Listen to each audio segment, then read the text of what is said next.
Hello students, मेरा नाम सोनम पांडे है और हम क्लास 12th के बायोलॉजी का आपको पढ़ाने वाले हैं। और आप जानते हो कि हम कहाँ जुड़े हैं, हम शुभम क्लासेस से जुड़े हुए हैं। और इसके बारे में कुछ यहाँ पे हम पहले तो आपको पढ़ाने से पहले आपको सिलेबस के बारे में पता होना चाहिए, ठीक है।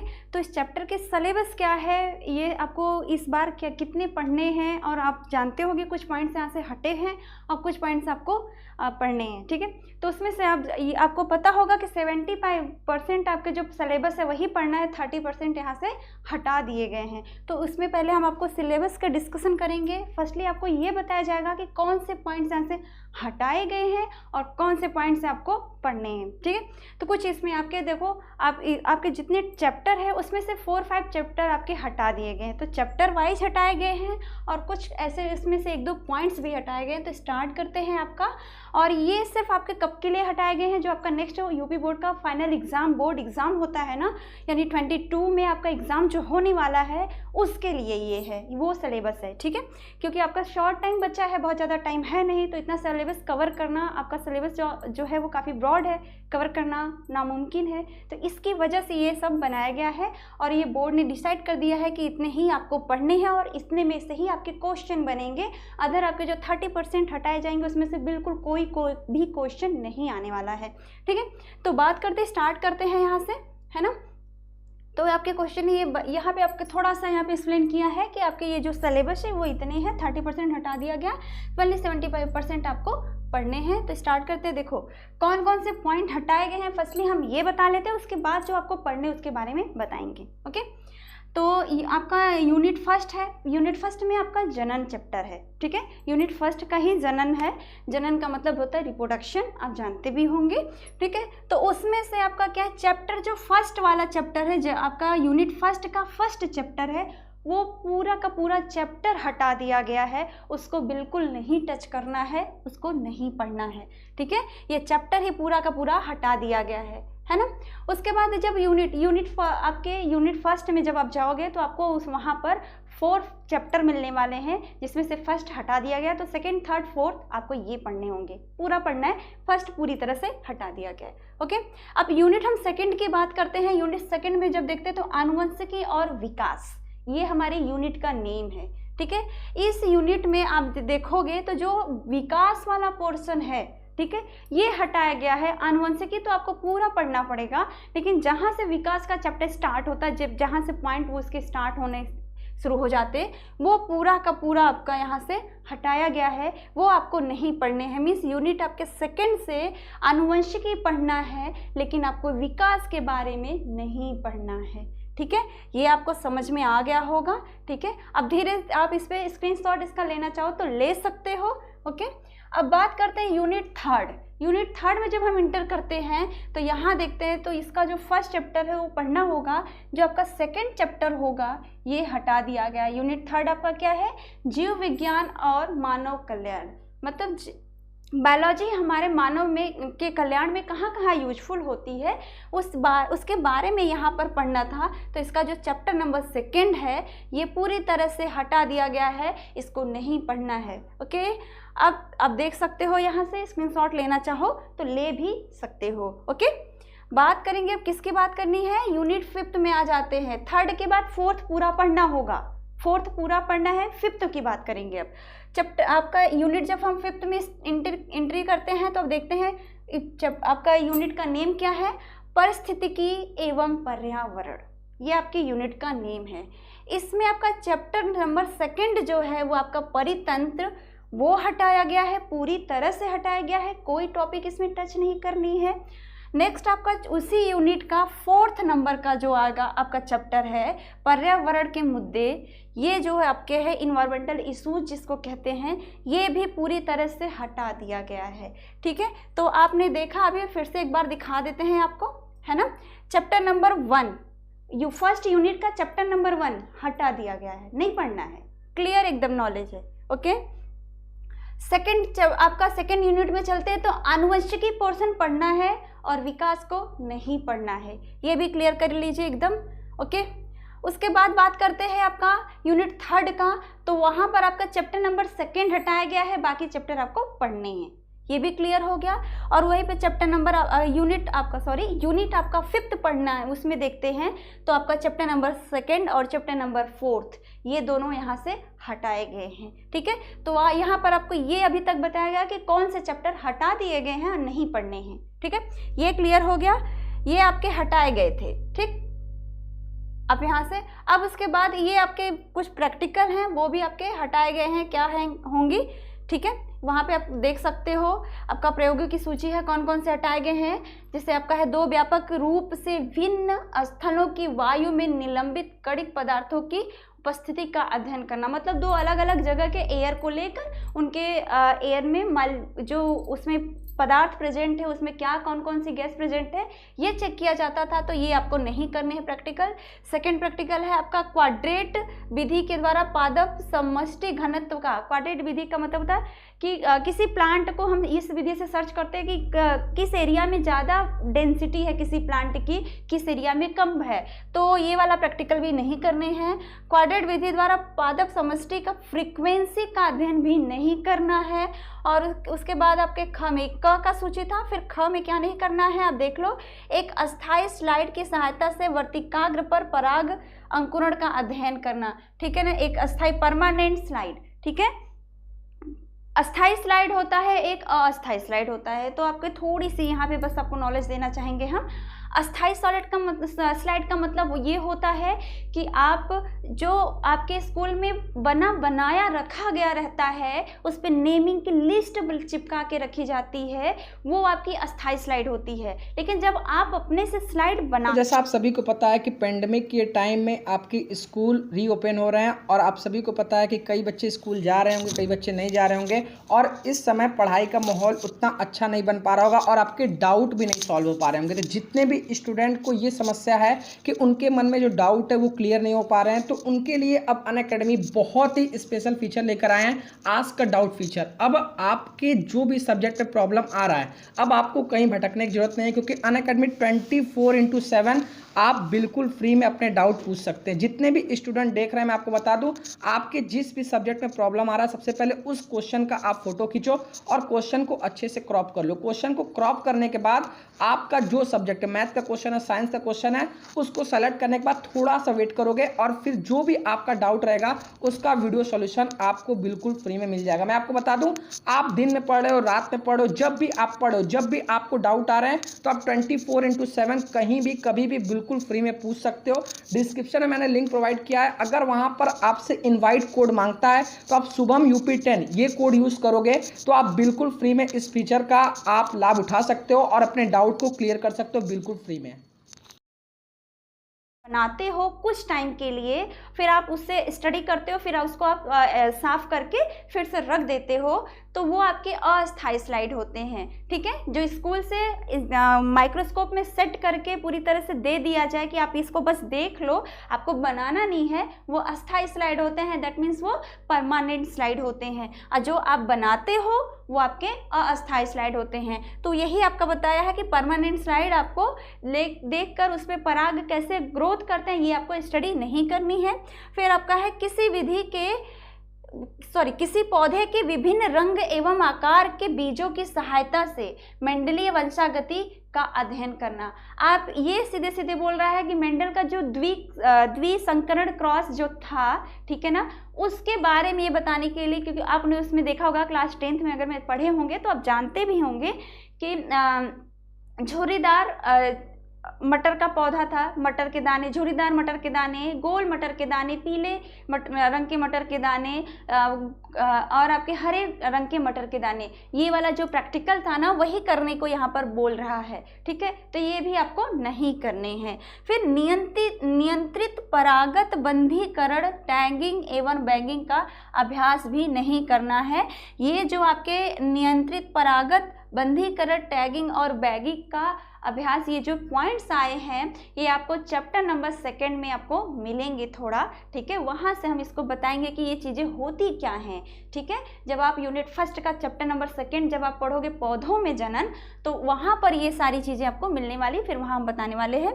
ठीक है, अब इतना सारा आपको नहीं पढ़ना था, अब आपको कितना पढ़ना है, उपर्युक्त के अनुक्रम में 70% का पाठ्यक्रम ही निम्नवत है, जो दिया है वही आपको पढ़ने होंगे। देख लीजिए, है ना। स्टार्ट करते हैं, देखिएगा।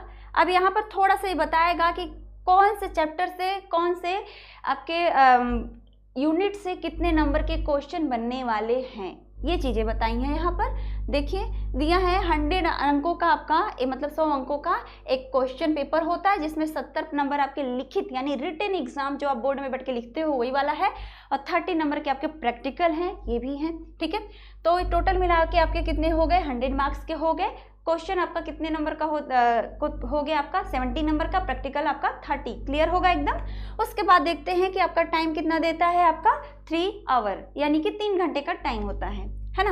अब हम देख लीजिए, आप यहाँ कहाँ हम बात कर रहे हैं आपके कि कुछ जो आपके जितने यूनिट हैं, 5 यूनिट था, है ना। 5 यूनिट से किस किस यूनिट से कितने नंबर के क्वेश्चन बनने वाले हैं। यूनिट नंबर फर्स्ट, आपका यूनिट का नेम क्या है, जनन। ठीक है, दैट मीन्स रिप्रोडक्शन। और इसमें क्वेश्चन कितने बनेंगे, 40 मार्क्स के आपके क्वेश्चन बनने वाले हैं। ओके, यूनिट नंबर सेकंड से क्या है आपका, आनुवंशिकी और विकास। विकास तो पढ़ना ही नहीं है, ओनली आनुवंशिकी पढ़ना है। तो उसमें आपके कितने बनने वाले हैं, 18 नंबर के क्वेश्चन बनने वाले हैं, यानी 18 नंबर के। ठीक, फिर क्वेश्चन आपका ये यूनिट आपका थर्ड देखा जाता है, तो जीव विज्ञान और मानव कल्याण, इस वाले से देखा जाए तो आपके 14 नंबर के क्वेश्चन बनेंगे। ठीक, नेक्स्ट में देखते हैं फोर्थ यूनिट में एंट्री करते हैं, तो देखते हैं जैव प्रौद्योगिकी एवं उसके अनुप्रयोग। ठीक है, इस यूनिट से कितने नंबर के क्वेश्चन बनने वाले हैं, आपके 10 नंबर के क्वेश्चन बनने वाले हैं। ठीक है, आई थिंक सबसे कम नंबर इसी में से मिलने वाला है, इसी से क्वेश्चन थोड़े कम मिलने वाले हैं। ठीक है, बाकी और हायर में आप देख रहे हो आनुवंशिकी, इससे 18 नंबर के क्वेश्चन बनेंगे। थोड़ा इस पर ज़्यादा फोकस होगा आप लोगों का, और ये थोड़ा सा मैथमेटिकल है थोड़ा सा। अदर आपके जो जितने भी आपके यूनिट हैं थोड़े थ्योरी बेस पे हैं, आप उसको समझ सकते हो। इसको थोड़ा सा समझना थोड़ा सा टफ है, लेकिन मैं बहुत ईजी में बताने वाली हूँ, ताकि आपको हर चीज़ें बहुत सिक्वेंसली आपके माइंड में सेट हो जाए और एग्जाम टाइम में आपके लिए कोई बर्डन ना बने। ओके, उसके बाद बात करते हैं यूनिट नंबर 5 की बात करें तो पारिस्थितिकी एवं पर्यावरण, जिससे कि अब चैप्टर नंबर 2 इस 5th यूनिट का चैप्टर नंबर 2 एंड 4th वाला आपका डिलीटेड है, नहीं पढ़ना है, तो भी आपका मिला के 14 मार्क्स के क्वेश्चन बने हैं। पूरा कैलकुलेट कर दिया जाए तो एडिशन इसका आता है कितना, 70 मार्क्स, यानी कि टोटल ऑल ओवर सिर्फ आपके 5th यूनिट है। 5th यूनिट में से आपको इतने 17 नंबर के आपके क्वेश्चन बनेंगे, और इसके अंदर जो जो चैप्टर हैं वो आपको अब दिखाते हैं कि कौन कौन से चैप्टर किस यूनिट में कितने चैप्टर आने वाले हैं। ठीक है, टोटल आपको 11 चैप्टर पढ़ने होंगे। ठीक है, 11 चैप्टर आपको पढ़ने होंगे। तो स्टार्ट करते हैं। देखो हमने पहले ही कह दिया कि यूनिट नंबर फर्स्ट जो आपका है उसका फर्स्ट चैप्टर ही हटा दिया गया है, तो सेकंड वाला पूरा का पूरा पोर्शन पढ़ना होगा। ठीक है, सेकंड चैप्टर का पूरा पोर्शन पढ़ना होगा, यहाँ पर आपको सब जानना है। ठीक है, अब बात करते हैं आपके चैप्टर नंबर 3 का। इसमें पहले चैप्टर का नेम क्या है, पुष्पीय पौधों में जनन, यानी प्लांट्स में कैसे रिप्रोडक्शन होता है, कैसे उनमें जनन होता है, वो यहाँ पर जानना है।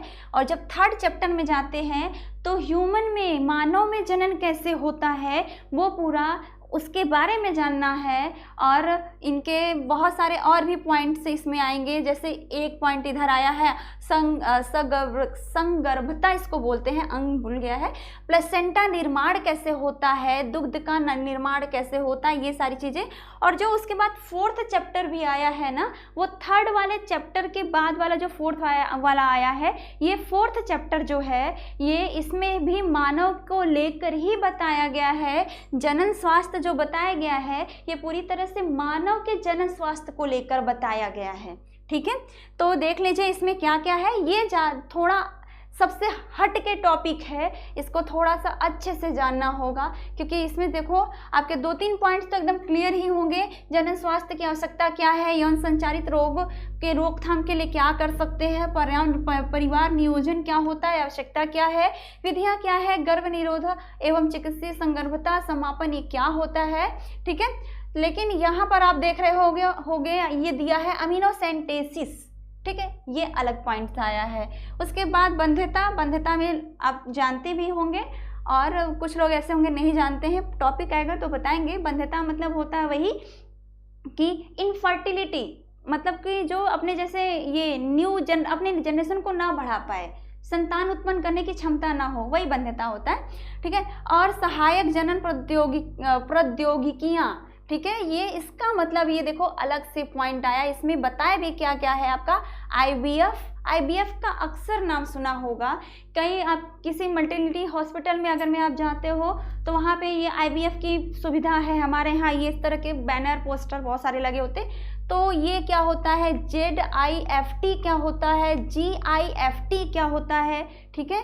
और उसके बाद आपका ये क्या है, सामान्य जागरूकता के लिए प्रारंभिक ज्ञान, ठीक है। इसके बारे में आपको थोड़ा बेसिक नॉलेज देने के बाद ही इसको हम थोड़ा एक्सप्लेन करेंगे, ठीक। तो ये सारी चीजें हैं।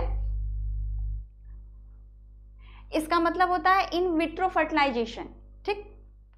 और उसका मतलब होता है ये आपका इसमें है जाइगोट बनने के बाद जाइगोट ट्रांसफर होता है, और जी का मतलब होता है गैमेट का ट्रांसफॉर्मेशन, ठीक है।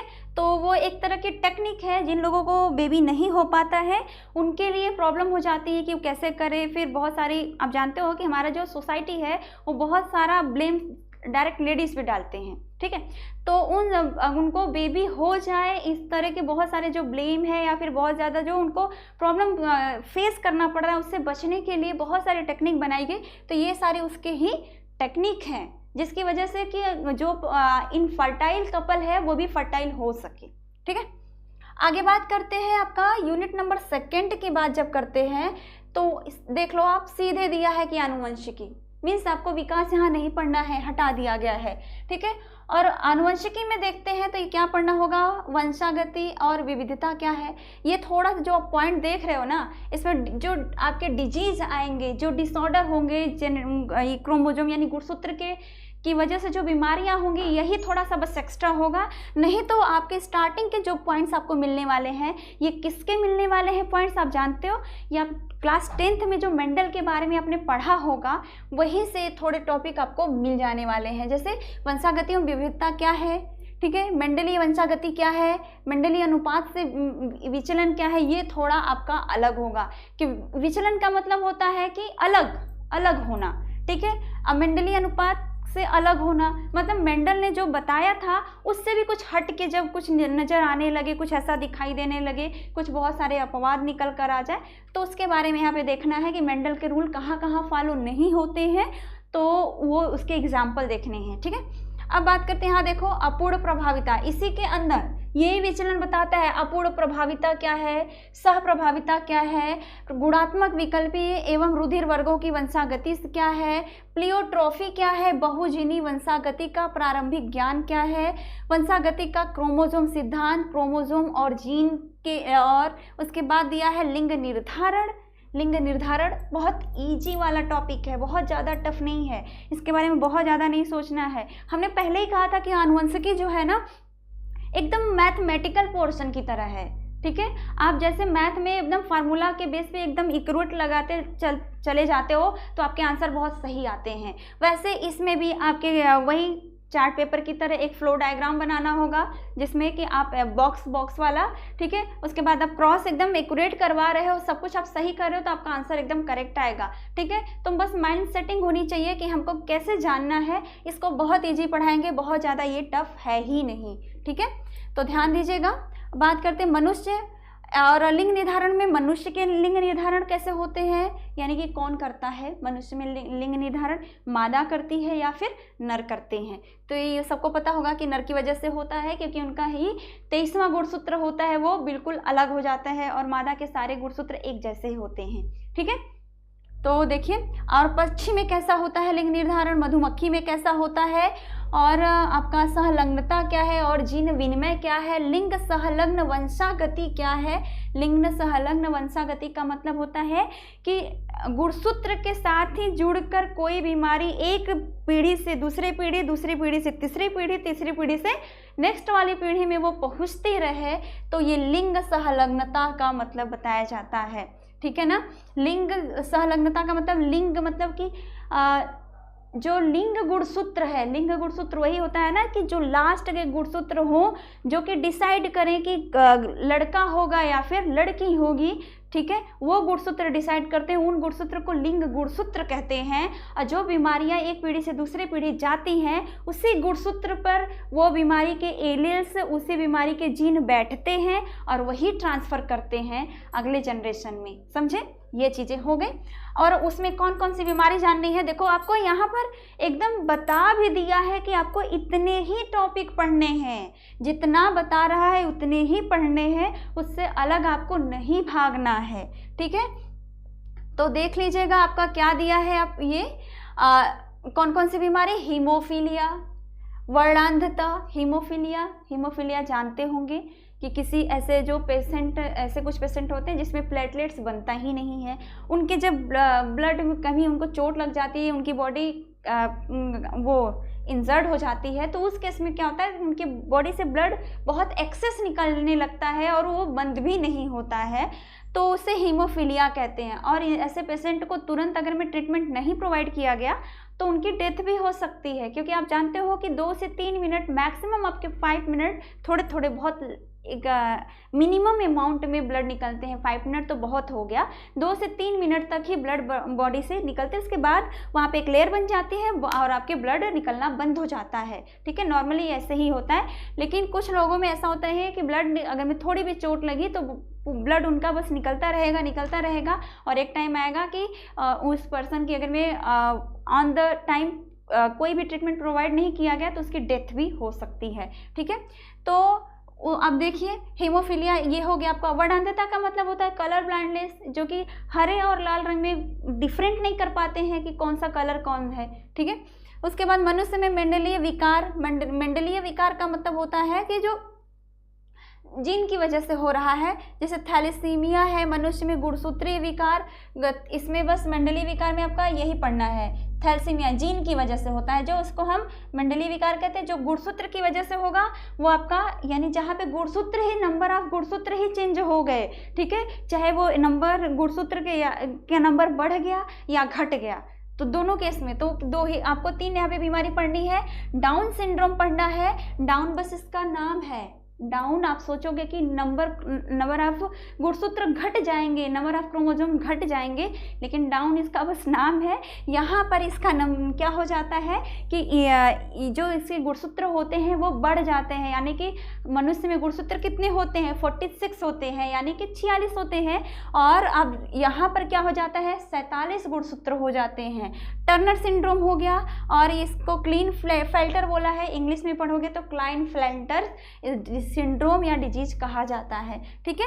तो अब देख लो, मनुष्य में गुणसूत्र यानी गुणसूत्र का नंबर बढ़ जाना या घट जाना तो गुणसूत्रीय विकार कहा जाएगा, और जीन की वजह से बीमारी हो रही है वो मेंडेलिय विकार कहा जाता है। इतना क्लियर होगा, ठीक है। अब उसी चैप्टर के उसी यूनिट की बात करें तो फर्स्ट आपका तो ये हो गया। सेकंड में आपको क्या जानना है, वंशागति का आणविक आधार जानना है, वंशागति का आणविक आधार। इस चैप्टर में आपको ये पूरा जानना है कि डीएनए की खोज कैसे हुई, किसने किया था, कौन कौन सा एक्सपेरिमेंट किया गया था, कैसे फाइनली उसका ये प्रूफ किया जा सका कि ये डीएनए ही है जो कि एक जनरेशन से दूसरे जनरेशन उसके सारी क्वालिटी को ट्रांसफ़र करता है। ये सारे जो प्रूफ दिए गए, बहुत सारे एविडेंस दिए गए, जो भी आपका दिया गया, ये चैप्टर में ही आपको जानने हैं। और आपके देख लो क्या है, आपके आनुवंशिक पदार्थ की खोज। देखो, आनुवंशिक पदार्थ यानी डीएनए की खोज कब हुई थी, एवं डीएनए एक आनुवंशिक पदार्थ है, ये कैसे बताया गया, तो बहुत सारे एक्सपेरिमेंट हुए हैं, इसमें 3-4 एक्सपेरिमेंट हैं। डीएनए और आरएनए की संरचना कैसी होती है, डीएनए पैकेजिंग कैसा होता है, डीएनए का मतलब जब डीएनए वो बनता है तो उसकी पैकिंग कैसी की जाती है वो, ठीक है। और उसमें प्रतिकृतियन, डीएनए का प्रतिकृतियन कैसे होता है। सेंट्रल डोग्मा थियरी एक है, ये क्या है इसके बारे में जानना है, ठीक है। अनुलेखन क्या होता है, आनुवंशिक कूट क्या है, उसके बाद रूपांतरण क्या है, जीन अभिव्यक्ति का नियमन क्या होता है, लैकोपेरॉन थियरी एक ये दी गई है, ये क्या है, और उसके बाद जीनोम एवं मानव जीनोम प्रोजेक्ट क्या है, ठीक है। मानव जीनोम प्रोजेक्ट, डीएनए फिंगरप्रिंटिंग क्या है? फिंगरप्रिंटिंग तो अक्सर सुना होगा ना, कि अक्सर आप कोई भी शो देखते हो, कुछ भी आप ऐसा इन्वेस्टिगेशन के बेस्ड पे कोई, अगर मैं आप कोई ऐसा शो देखते हो, कोई सीरियल देखते हो, जैसे सीआईडी हो गया और बहुत सारे ऐसे सीरियल आते हैं, क्राइम पेट्रोल हो गया, तो क्राइम जो क्रिमिनल होते हैं, क्राइम करके गए होते हैं, तो हम उनको पकड़ने के लिए क्या करते हैं, वहाँ पे ऐसे एविडेंस का हम पता लगाते हैं जहाँ पर उनके फिंगर, उनके बॉडी टच से कुछ भी ऐसा एविडेंस मिल जाए जिससे कि उनका डीएनए निकाल कर हम चेक कर पाएँ कि कौन क्रिमिनल हो सकता है। और जितने लोगों पे शक की सुइयाँ होती हैं, हम उसको उसके डीएनए से मैच करा के क्लियर कर लेते हैं, ठीक है। तो ये इनके बारे में तो यही है, ठीक है, इससे ज़्यादा नहीं है इसमें आपको जानना। अब हम बात करेंगे यूनिट 3, ठीक है। यूनिट नंबर 3 में जब हम इंटर करते हैं तो देखो यहाँ पे आपका चैप्टर नंबर 2 पूरी तरह से गायब है, 1 के बाद 3 आया है, मीन्स आपका 2 जो चैप्टर रहा होगा वो पूरी तरह से हटा दिया गया है। उसमें से एक टॉपिक बुक को भी आपको टच नहीं करना है, ओके। अब आपका चैप्टर नंबर 1 देखते हैं, मानव स्वास्थ्य और रोग, ठीक है। मानव का स्वास्थ्य भी देखना है और मानव को होने वाले रोग के बारे में भी जानना है, ठीक है। बहुत सारे ऐसे इसमें रोग आएंगे जिसको कि आप फैमिलियर हो, इस टाइम बहुत सारे ऐसे रोग फैले हुए हैं। मोस्टली आपको मिल रहा होगा डेंगू, ठीक है। डेंगू ऐसा है कि मोस्टली लोगों को देखा जा रहा है, देखो यहाँ पे आ भी गया है ना, तो देख लीजिए। अब इसमें क्या क्या मिलने वाला है, रोग जनक, कौन रोग फैला रहा है, जनक का मतलब होता है किसकी वजह से ये रोग होगा, वो चीज़ें। मानव में रोग उत्पन्न करने वाले परजीवी, उनके बारे में जानना है। कौन कौन से रोग होगा आपका, मलेरिया मिल जाता है, अक्सर आप जानते होंगे, आपके घर में नहीं तो आस पड़ोस या रिलेटिव्स किसी न किसी को ऐसा हुआ होगा लाइफ टाइम में, कभी भी हुआ ही होगा कि जिसको मलेरिया हो, ठीक है। डेंगू जानना है, चिकनगुनिया जानना है, फाइलेरियासिस जानना है। फाइलेरियासिस जानते हो क्या होता है, कि कोई ऐसा पर्सन आप देखे भी होंगे कि जिनके कि 1 लेग्स या 1 उनके हैंड जो होते हैं, हम इसलिए बता रहे हैं, जो स्पेशल आ रहा है ना, मैं इसलिए बता रही हूँ ताकि आप उसको जान लो। थोड़ा सा जानते रहोगे ना तो चैप्टर को पढ़ना बहुत आसान हो जाता है, ठीक है। तो स्वेलिंग बहुत ज़्यादा हो जाती है और इसके कंपेयर में, इस हैंड के कंपेयर में ये इसकी जो स्वेलिंग हो काफ़ी बहुत ज़्यादा हो जाए, अगर में इसका ऑन टाइम अगर वो ट्रीटमेंट नहीं होता है ना, तो उसमें पूरा पॉइजन की वजह से क्या जो ब्लड होता है वो पानी जैसा हो जाता है, ठीक है। और उसके बाद अपने आप स्किन निकलने लगती है और ख़राब हो जाती है। अक्सर इस तरह के बहुत सारे बेगर्स जो होते हैं, भिखारी होते हैं ना, वो इस तरह के होते हैं, इनको उनके 1 लेग या है ये है 1 लेग या फिर हैंड में ऐसी प्रॉब्लम आ जाती है, इस तरह के आपको मिल जाने वाले हैं, ठीक है। फिर उसके बाद ये चिकनगुनिया भी आप हो सकता है ना जानो, तो चिकनगुनिया को भी बता दें, मच्छर की वजह से ही होता है। वही आप मच्छरदानी या प्रोटेक्शन नहीं ले रहे हो तो उस केस में ये हो जाता है। और इसमें आपके जोड़ों का दर्द बना रहता है, बुखार बना रहता है। जोड़ों का मतलब कि जहाँ पे ज्वाइंट है, ठीक है, ये वाला पोर्शन, ये वाला पोर्शन, आपके घुटनों का दर्द, ये सारा चीज़ है, ठीक है। तो दर्द बना रहता है और उसके बाद वो होता है, बुखार नहीं छोड़ता है, ठीक है। अब बात करते हैं एस्केरियासिस। एस्केरियासिस का मतलब होता है एस्केरिस। अक्सर आप सुने होंगे छोटे बच्चों के पेट में क्या पड़ जाता है, केचुआ पड़ जाता है, बोलते हैं लोग कि केचुआ पड़ गया है, अर्थवर्म जिसको कहते हैं, ठीक है। लेकिन वो क्या होता है, एस्केरिस होता है। ये भी एक सिमिलर, दिखने में वैसा ही होगा, कैसा, केचुआ की तरह होता है ये एस्केरिस, ठीक है। और इससे होने वाले डिजीज़ को एस्केरियासिस कहते हैं। देखो, होने को तो सबके इंटेस्टाइन यानी छोटी आंत में समय होता है, लेकिन जब इसके बहुत ढेर सारे अंडा जो होता है, एग होता है, वो निकलने लगते हैं, तो हमारे सारे इंटेस्टाइन को कवर करते हुए हमारे स्टमक से अप साइड में जाके हमारे माइंड में जाने लगते हैं, ठीक है। तो उस केस में हमारे लिए प्रॉब्लम क्रिएट कर देते हैं, समझे। तो अगर मैं माइंड में जाके एक जगह स्टोर होने लगे ना, तो ब्लड क्लॉटिंग हो जाती है, ब्रेन हेमरेज, बहुत कुछ भी हो सकता है। अब बात करते हैं टाइफाइड, एकदम फैमिलियर डिजीज है, आप अच्छे से जानते होंगे। जुकाम, निमोनिया, अमीबियोसिस, अमीबियोसिस इसको कहते हैं। अब इसमें थोड़ा अलग लिखा हिंदी है, अमीबियोसिस। ये यहाँ पे आपका कॉमा होना चाहिए था, रिंगवर्म अलग है, ठीक है। अमीबियोसिस का मतलब होता है डिसेंट्री प्रॉब्लम। डिसेंट्री प्रॉब्लम का मतलब पेचिस का पड़ना, ठीक है ना, पेचिस का पड़ना, ये होता है ये डिजीज, ठीक है। अब रिंगवर्म की बात करें, रिंगवर्म का मतलब होता है जो दाद हो जाता है, वो उसमें आप गीला कपड़ा पहन लिए हो, कोई ऐसी प्रॉब्लम है, जैसे ये ऐसा नहीं कि सब आपके गीला कपड़े से ही हो सकता है कि एक पर्सन को हुआ हो तो आपको भी हो जाए, ठीक है, उसके टच में आने की वजह से, ठीक है। तो सर्कल हो जाता है, उसमें बहुत ज़्यादा खुजली होती है, उसको कहते हैं रिंगवर्म। ये एक कवक के से होने वाला डिजीज है, ठीक, कवक यानी फंगी, ठीक। एवं उनकी रोकथाम, ये सारे डिजीज को भी जानना है, प्लस उनके रोकथाम के बारे में जानना है। प्रतिरक्षा विज्ञान की मूलभूत संकल्पना क्या है, आपकी इम्यूनिटी पावर को डेवलप करने के लिए बहुत सारी थ्योरी बताई गई थी, तो वो सब जानना है। उसमें टीके के बारे में जानना है, वैक्सीन के बारे में, वैक्सीन जो होता है जिसको टीका कहते हैं, ठीक है। कैंसर क्या है उसके बारे में जानना है, HIV क्या है वो जानना है। HIV और एड्स अलग होता है, ये हमेशा अपने दिमाग में बिठा के रखिएगा। HIV जो है एक तरह का वायरस है और इससे होने वाली डिजीज एड्स कहलाती है, ठीक है। HIV और एड्स अलग है, ध्यान दीजिएगा।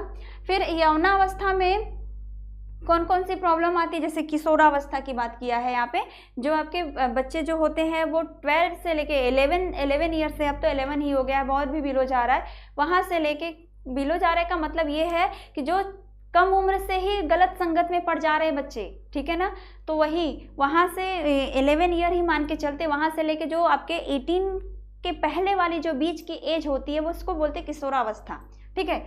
और ये किशोरावस्था में बच्चे बहुत सारे बहकावे में आने की वजह से बहुत गलत वो अपने अंदर गुण उत्पन्न कर लेते हैं, ठीक है।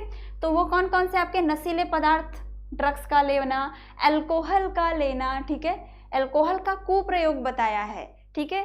अल्कोहल लेते हैं, देखो लेना भी, अल्कोहल भी हमारे बॉडी के लिए एक तरह का मेडिसिन का काम करता है, छोटा अमाउंट में लो वो चलेगा, लेकिन आप उसके लिए आदी हो जाओ और बहुत ज़्यादा एक्सेस अमाउंट में लेना शुरू करो तो आपके जो इंटरनल ऑर्गन है ना वो सारे डैमेज हो जाएंगे, एंड फाइनली उस पर्सन की डेथ हो सकती है, ठीक है। तो मैंने कहा चैप्टर आपका 1 के बाद आपको 3rd पढ़ना है, 2nd हटा दिया गया, तो 3rd में आपका मानव कल्याण एवं सूक्ष्म जीव, कौन कौन से सूक्ष्म जीव हैं जो कि मानव के लिए यूजफुल हैं, ह्यूमन के लिए यूजफुल हैं। तो घरेलू खाद्य उत्पादों में अब ये बताना है कि ये पॉइंट भी दे दिया है कि यहाँ पर आपको इसी पॉइंट को लेके बताना है। तो कौन से ऐसे सूक्ष्म जीव हैं जो कि आपके घरेलू यानी कि घर में जो खाने वाली चीज़ें बनती हैं उसके लिए ज़रूरी है, उनको बनाने के लिए। औद्योगिक उत्पादन, अब उसको लार्ज अमाउंट में भी बनाया जाता है, जैसे कि आप एक सिंपल सा एग्जांपल लेते हैं कि दही या घी, ये जो भी है आपके घर में बनाया जाता है दही, है ना, वो आप सिर्फ अपने खाने के लिए बनाते हो, ठीक।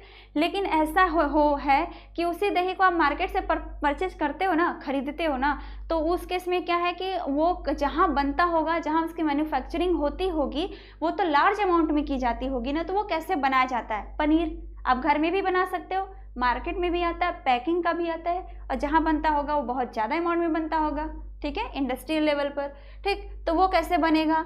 फिर वहित मल उपचार, वहित मल का सीवेज ट्रीटमेंट की बात की गई है कि सीवेज को कैसे हम सीवेज का उपचार कर सकते हैं, ठीक है। और ऊर्जा का उत्पादन कैसे कर सकते हैं सूक्ष्म जीव से, ठीक। जैव नियंत्रक, ऊर्जा का उत्पादन का मतलब ये आपको बता दें, ऊर्जा का उत्पादन का मतलब बायोगैस से रिलेटेड आएगा।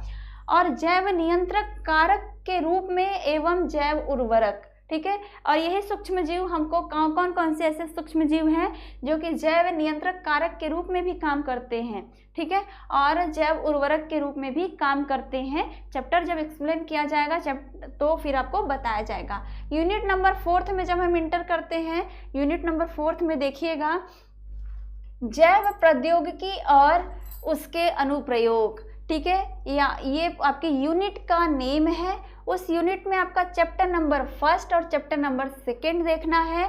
चैप्टर नंबर 1 आपका क्या है, जैव प्रौद्योगिकी सिद्धांत एवं प्रक्रम। प्रक्रम का मतलब होता है प्रक्रिया, ठीक है, प्रोसेस, ठीक।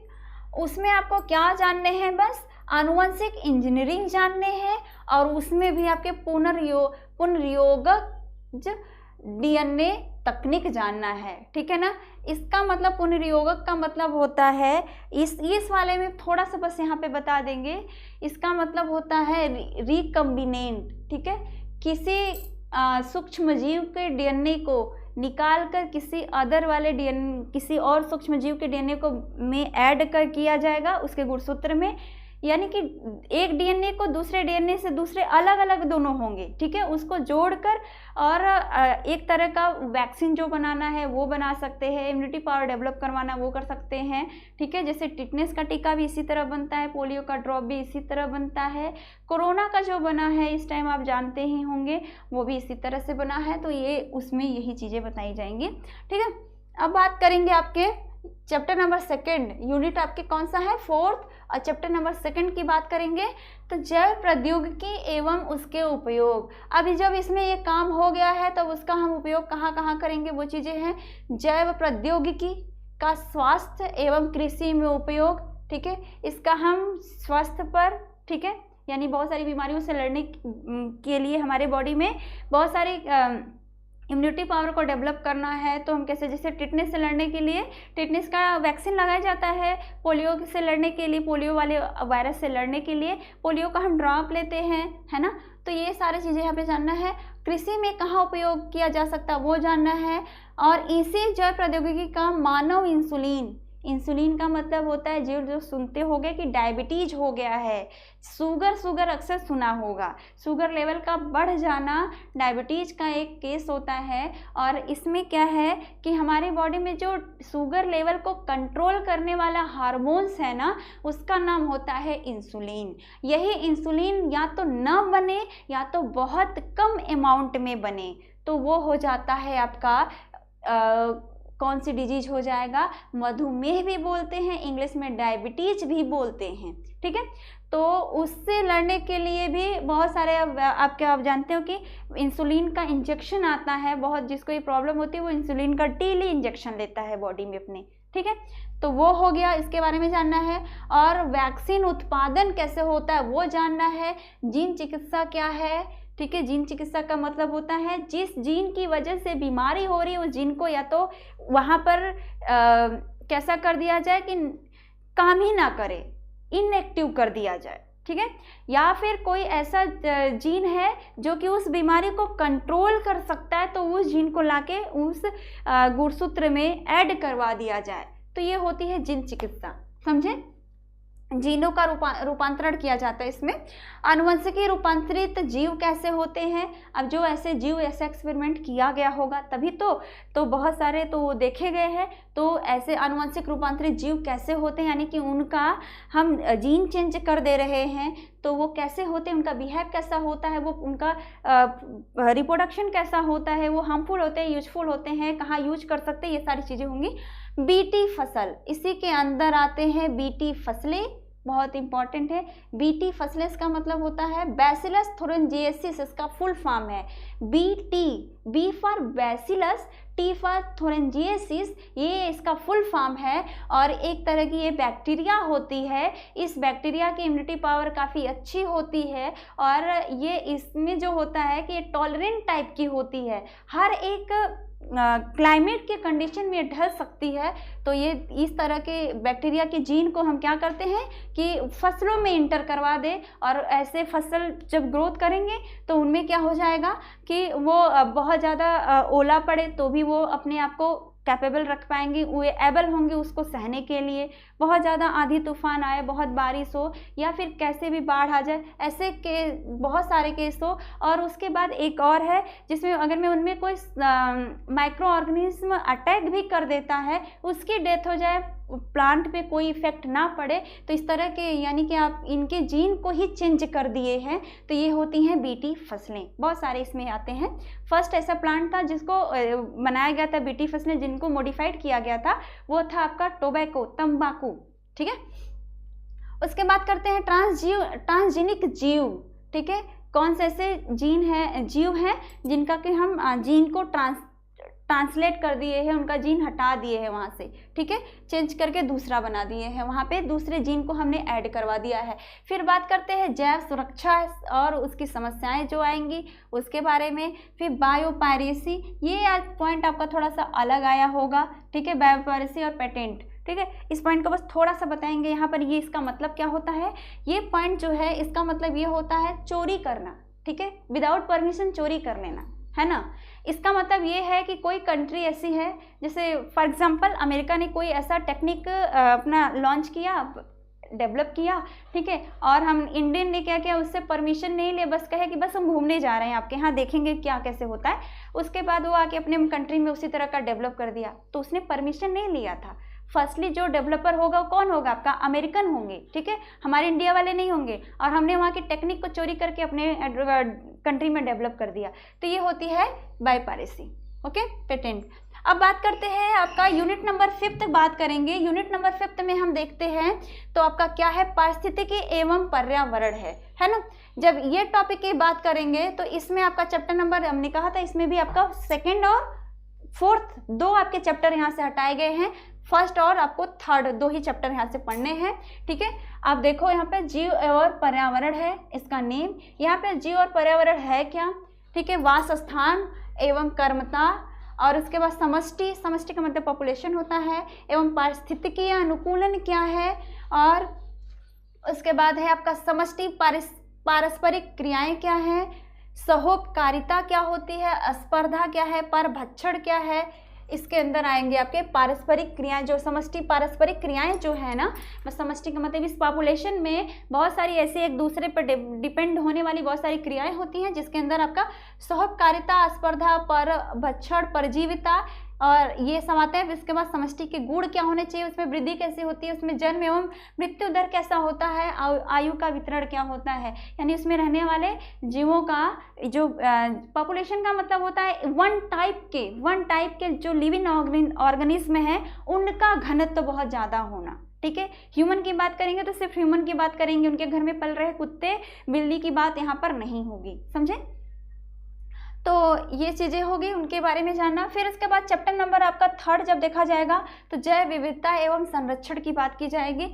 तो जैव विविधता का मतलब होता है कि डाइवर्सिटी, वेरिएशन, अलग अलग तरह के जीवों का एक साथ रहना, ये चीज़ें आएंगी। जैव विविधता का मतलब होता है डिफरेंट टाइप के ऑर्गेनिज्म जो होते हैं, वो चाहे प्लांट हो, चाहे एनिमल हो, चाहे आपके हायर एनिमल हो, लोअर एनिमल हो, कोई भी हो, सब एक जगह एक प्लैनेट पे रहते हैं, यही आपका जैव विविधता है। तो इसकी संकल्पना क्या है, संकल्पना का मतलब होता है कॉन्सेप्ट क्या है, क्या डेफिनेशन कौन कौन दिए हैं, क्या है उसका। फिर जैव विविधता के प्रतिरूप क्या है, जैव विविधता का महत्व क्या है हमारे लिए, क्षति एवं जैव विविधता का संरक्षण क्या है। फिर उसके बाद है आपका हॉट स्पॉट क्या है, संकटग्रस्त जीव कैसे होते हैं, ठीक है। विलुप्ति के कगार पे कौन से जीव आएंगे, वो चीज़ें होंगी। रेड डाटा बुक क्या है, इसमें क्या लिखा जाता है, क्या इसमें रखा जाता है, ये हमेशा चेंज होता रहता है या नहीं चेंज होता रहता है, ये भी चीज़ें हैं। बायोस्फीयर रिजर्व क्या होता है, राष्ट्रीय उद्यान क्या होता है, सेंचुरीज क्या होती हैं, ठीक है। ये सारी चीज़ें यहाँ पर जानने होंगे। अब बात करेंगे आपका प्रैक्टिकल आ गया। एक बार फिर से मैं रिवर्स करके आपको चैप्टर कैलकुलेट करा देती हूँ कि आपको चैप्टर कितने जानने हैं, ठीक है। चैप्टर कितने जानने हैं एक बार आपको दिखा दे, देखिएगा, काउंट करते चलिएगा। आपका यूनिट नंबर 1 का चैप्टर नंबर 1 तो हटाया गया, 2nd है तो काउंटिंग में तो आप सीरियल वाइज करोगे। 1 2 3 चैप्टर इधर से हो गए, ठीक है। यूनिट 1 का 3 चैप्टर, ठीक। यूनिट 2 का 2 चैप्टर, 3 2 5 हो गए, है ना। अब बात करते हैं यूनिट नंबर 3 का। 5 चैप्टर हो चुके हैं आपके, 6 चैप्टर और 7 चैप्टर, 7 चैप्टर हो गए, 8 9 चैप्टर हो गए, 10 और 11। मैंने कहा था कि आपको टोटल मिला के 11 यानी कि 11 चैप्टर पढ़ने हैं, है ना। तो आपको 11 चैप्टर पढ़ने हैं और उसके ऊपर आपके 4 चैप्टर हटा दिए गए हैं और 1 चैप्टर का विकास हटाया गया है, समझे। अब देखो कुछ इससे यहाँ पे प्रैक्टिकल बताए गए हैं। 3 घंटे का प्रैक्टिकल है 30 मार्क्स के, तो उसमें क्या क्या मिल सकते हैं आपको। प्रयोगों की सूची दी गई है, जिसमें खंड क में क्या दिया गया है, स्लाइड पर पराग अंकुरण का अध्ययन, ये आपको खुद बना के करना होगा। परमानेंट स्लाइड आपको नहीं मिलेगी, परमानेंट स्लाइड नहीं मिलेगी, आप वहाँ पर बनाओगे स्लाइड, वो वाला करोगे तो वो वाला प्रैक्टिकल है। 2nd प्रैक्टिकल है, कम से कम 2 स्थानों से 2 जगह की मिट्टी को लेना है और उस मिट्टी में उनकी बनावट को देखना है, उसकी नमी को देखना है, उसमें कितना नमी है एक दूसरे में, निहित वस्तु उसमें कौन कौन सी चीज़ किस तरह के, यानी कि उसमें बालू ज़्यादा है या फिर उसमें लोमी सॉइल जानते भी होंगे, क्ले सॉइल, लोमी सॉइल और सैंडी सॉइल किस तरह का नेचर है वो जानना है। उसके जो वो आपने मिट्टी लिया है 2 जगह का, वो आपका कितना ज़्यादा वाटर को होल्ड कर सकता है, जितना ज़्यादा वाटर को सोख ले सकता है, ये चीज़ें हैं। उसमें पाए जाने वाले पौधों, उस दोनों जगह में जो मिट्टी है वो वहाँ पे किस तरह के पौधे ग्रोथ करते हैं ये जानना है। फिर आपका थर्ड प्रैक्टिकल है, अपने आसपास के 2 अलग जगह के वाटर को लेकर उस वाटर का पीएच चेक करना पड़ेगा, वाटर का प्योरिटी चेक करना पड़ेगा, वाटर शुद्ध है कि नहीं है वो देखना पड़ेगा। ये कैसे देखोगे, आपको पता है पीएच चेक करने के लिए तो आपका लिटमस पेपर आएगा। शुद्धता देखने के लिए आपके एवं जीवित जीवों का अध्ययन, ठीक है, शुद्धता देखने के लिए वही आपका पीएच ही चेक करके आप बता सकते हो कि अगर में वो उसका पीएच वैल्यू 7 आ रहा है तो आप समझ लेना कि न्यूट्रल वाटर है, यानी कि प्यूरिफाइड वाटर है, वो आप पी सकते हो, उसमें कोई प्रॉब्लम नहीं है। और अगर में उसका पीएच अगर 7 से बिलो या 7 से अबव में जा रहा है तो आपका वाटर लेवल, उसका वाटर का पीएच वैल्यू भी अच्छा नहीं है, वो सॉरी शुद्धता, वो आपके यानी शुद्ध वाटर नहीं है, वो आपके पीने के योग्य बिल्कुल नहीं है। ये चीज़ें हो गई। जीवित जीवों का अध्ययन करना, ठीक है। अब बोल रहा है कि उस वाटर में दोनों अलग अलग जगह की वाटर लिया है तो उस वाटर में किस तरह के जीव ग्रोथ करेंगे, यानी कि पहले वाटर में किस तरह के जीव ग्रोथ कर सकते हैं, दूसरे वाले में कैसे कर सकते हैं, ये चीज़ें होंगी। आपका फोर्थ प्रैक्टिकल होगा समसूत्री विभाजन का अध्ययन करने के लिए प्याज के मूलाग्र की अस्थायी स्लाइड बनाना, ठीक है। ये आपका समसूत्री विभाजन को देखने के लिए। इसके बाद अर्धसूत्री विभाजन नहीं दिया है इसमें, ठीक है। समसूत्री विभाजन को देखने के लिए यहाँ पर प्याज है, प्याज के जो मूलाग्र होते हैं, यानी कि जो प्याज है नीचे की तरफ झाड़ की तरह होता है ना, बहुत रेसे की तरह, उसी को निकालना है। हरी प्याज होनी चाहिए जो कि खेत में उस टाइम जब चलती रहे। अभी तो आएगा वो मौसम, तो जब तक ये प्रैक्टिकल पहुँचेगा वहाँ ना, तब तक वो मौसम भी आ जाएगा, वो आपको प्याज वहाँ से मिल जाएगी और उसके उस हरे वाले झाड़ में से आपको निकाल कर ये समसूत्री विभाजन का प्रैक्टिकल करना होगा। स्टार्च पर लार एमाइलेज की सक्रियता, ठीक है, तत्पर विभिन्न तापमानों और 3 अलग अलग पीएच के प्रभावों का अध्ययन करना, ठीक है। स्टार्च लेना है, उस पर आपका लार एमाइलेज का क्या प्रभाव पड़ता है, लार एमाइलेज यानी कि जो आपके लार में एमाइलेज होता है एंजाइम, उसका क्या प्रभाव पड़ता है। इसी स्टार्च पर विभिन्न अलग अलग टेम्परेचर का क्या प्रभाव पड़ता है, फिर उसके बाद अलग अलग पीएच का क्या प्रभाव पड़ता है, और इसके बारे में अध्ययन करना होगा। फिर नेक्स्ट आपका लास्ट चैप्टर है खंड क का आपका प्रैक्टिकल। उपलब्ध पादप सामग्री जैसे पालक हो, हरी मटर हो, पपीता हो, या फिर आपको क्या करना है, डीएनए को अलग करना है। बहुत ही अलग प्रैक्टिकल है ये, ठीक है ना। अभी आपने डीएनए आनुवंशिकी में देखा होगा, डीएनए है ना, लेकिन इन चीज़ों में से डीएनए को अलग करने का भी प्रैक्टिकल होता है। अगर आपको इसमें प्रॉब्लम आएगी प्रैक्टिकल में तो मैं ये प्रैक्टिकल सारा बता सकती हूँ, ठीक है, बहुत इजी बता दूंगी, ये क्लियर हो जाएगा ये वाला। और आपका जो चैप्टर आपका ये है जैव प्रौद्योगिकी है, आनुवंशिक इंजीनियरिंग है, उस वाले चैप्टर में इसके बारे में बताया गया है कि कैसे किसी चीज़ से डीएनए को, किसी जीव के अंदर से डीएनए को अलग किया जा सकता है, तो वहाँ पे बता देंगे, तो उससे भी आप क्लियर कर लोगे, ठीक है, वहीं पे बता देंगे। अब खंड ख में हम देखते हैं प्रैक्टिकल में, देखो इतने सारे नंबर ऑफ प्रैक्टिकल 8 हैं, ठीक है। देखिए क्या है, विभिन्न कारकों वायु, कीट या फिर पक्षी के द्वारा परागण कैसे होता है। परागण का मतलब पराग के कणों का ट्रांसफर होना ना, एक जगह से दूसरे जगह पहुंच जाना।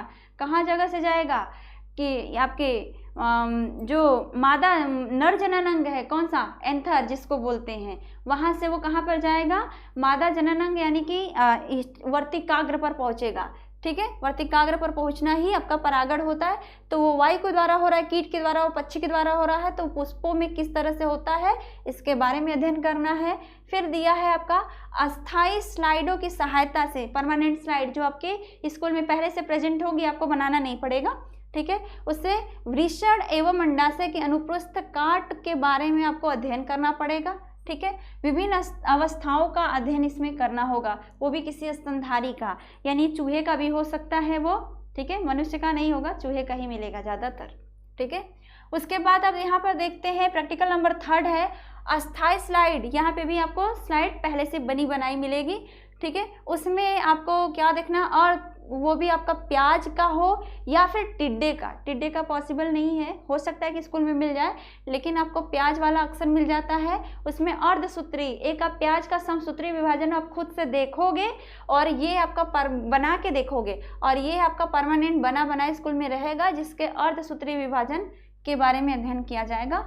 आपका आ जाता है, ये कौन सा हो गया आपका चैप्टर आपका प्रैक्टिकल नंबर 4 में देखते हैं। यहाँ पे भी आपका स्लाइड बना बनाया अस्थाई का मतलब हमेशा समझ लेना, बना बनाया स्लाइड है, ठीक। तो ये किसी स्तनधारी के ब्लास्टुला स्टेज का अनुप्रस्थ काट देखना पड़ेगा। ब्लास्टुला स्टेज का मतलब होता है कि उसमें वो भ्रूण का निर्माण हो गया है, जाइगोट युग्मनज का निर्माण हुआ है, फिर भ्रूण का निर्माण हो रहा है, तो उसके बारे में अध्ययन करने के लिए प्रैक्टिकल नंबर आपका 5 है। तैयार वंशावली चार्ट की सहायता से आनुवंशिक विशेषताओं के बारे में जानना आपको है, एक वंशावली तैयार करना पड़ेगा। वंशावली चार्ट का मतलब होता है कि ऐसा कोई चार्ट हो जो कि आपके किसी फैमिली के कई पीढ़ी को देखा जाए, उसमें हो सकता है उसके जीव को गोल करना या फिर रुधिर के वर्ग के, मतलब कुछ ऐसे होते हैं ना कि कई पीढ़ियों तक उनमें ब्लड ग्रुप सेम जाता है, ठीक है, तो उसके बारे में अध्ययन करना। विंडोपिक क्या होता है? वर्णांधता है, कोई ऐसे वर्णांधता एक बीमारी है जिसमें हमने बताया था कि हरे और लाल रंग के जो कलर होते हैं, इनको पहचानने में, इनको अलग अलग करने में थोड़ी प्रॉब्लम आती है, तो ऐसी बीमारी को हम कहते हैं वर्णांधता, ठीक है। ये वर्णांधता तो देखा जाएगा कि वो कई पीढ़ी तक चल रही है क्या, ये चेक किया जाएगा, ठीक है, इसके बारे में आपको जानना है। फिर अस्थाई ही स्लाइड से आपको जानना है कौन सा रोग होगा आपका। ये बहुत सारे सामान्य रोग जैसे एस्केरिस, एंटमीबा से एम्बियोसिस जो डिजीज हमने कहा था वो होता है। प्लाज्मोडियम से मलेरिया होता है, रिंगवर्म आपका कवक से होता है, मैंने बता दिया। इनकी पहचान करना, इनसे इनके रोग के लक्षण क्या है, ये चीज़ें जानना। फिर उसके बाद आपका 7th पॉइंट में देखते हैं, मरुद्भिदि का मतलब होता है ऐसे पौधे जो कि डिजर्ट एरिया में ग्रोथ करते हैं, मरुस्थलीय जगह पे ग्रोथ करते हैं, तो उनके ऐसे 2 पौधों को जानना है, उनका स्ट्रक्चर कैसा होता है उसके बारे में जानना है, वो कैसे वहाँ पे अनुकूलित हो जाते हैं, कैसे वहाँ पे एडॉप्ट कर जाते हैं, उनके बारे में जानना है, ठीक है। लास्ट आपका प्रैक्टिकल क्या है? जलीय परिस्थितियों में पाए जाने वाले 2 ऐसे पौधे, ठीक है। अब यहाँ पहले हमने कहा था कि मरुस्थलीय पौधों को जानना है, अब यहाँ पर आपको कैसे जानना है? 2 ऐसे पौधे और 2 ऐसे जंतुओं को जानना है जो कि पानी में रहने वाले हैं, तो पानी में कैसे पूरा टाइम रह लेते हैं, उनकी बॉडी डिजाइन कैसी होती है, उनका स्ट्रक्चर, वही स्ट्रक्चर कैसा होता है, और वो कैसे अपने आप को वहाँ पे एडॉप्ट कर पाते हैं, तो इसके बारे में आपको लिखना भी है और इसके बारे में जानना है, ठीक है। प्रैक्टिकल में भी प्रॉब्लम आती है तो फिर उसको भी हम वहीं पर सॉल्व करेंगे। अब यहाँ पर आपका टोटल बता दिया गया है। प्रयोगात्मक कक्षा 12 में क्या क्या है आपका? 3 घंटे का है, प्रैक्टिकल है आपका, वाय परीक्षण है, ठीक है। उस वाय परीक्षक में आपका क्या स्लाइड निर्माण होगा, स्पॉटिंग होगा, सत्रियकार, संकलन और मौखिक में होगा, टोटल 15 नंबर के हो जाएंगे। और आंतरिक में भी आपका 15 नंबर का होगा, जिसमें एक लॉन्ग क्वेश्चन होगा, 2 आपके छोटे क्वेश्चन होंगे, और इसमें का उसके बाद प्रोजेक्ट वर्क आपने क्या क्या किया था वो सारी चीज़ें हो जाएंगी, ठीक है। तो देखा आपने, मैंने सारा यहाँ पर आपको जितने भी आपके सिलेबस का जितने पॉइंट्स थे, जितने हटाए गए हैं वो भी बता दिया, जितने अभी आपके पढ़ने हैं वो भी बता दिया गया, और यहाँ पे हमने प्रैक्टिकल भी बता दिया कि आपको प्रैक्टिकल कौन से जानने हैं, कितने जानने हैं, कौन कौन से चैप्टर से आ रहे हैं, ये सारी चीज़ें बता दी गई, ठीक है। तो अभी आपको कोई कन्फ्यूजन होगा तो आप कमेंट बॉक्स में आप कमेंट करके पूछ सकते हो, फिर उसको वहाँ पे सॉल्यूशन दे दिया जाएगा, ठीक है।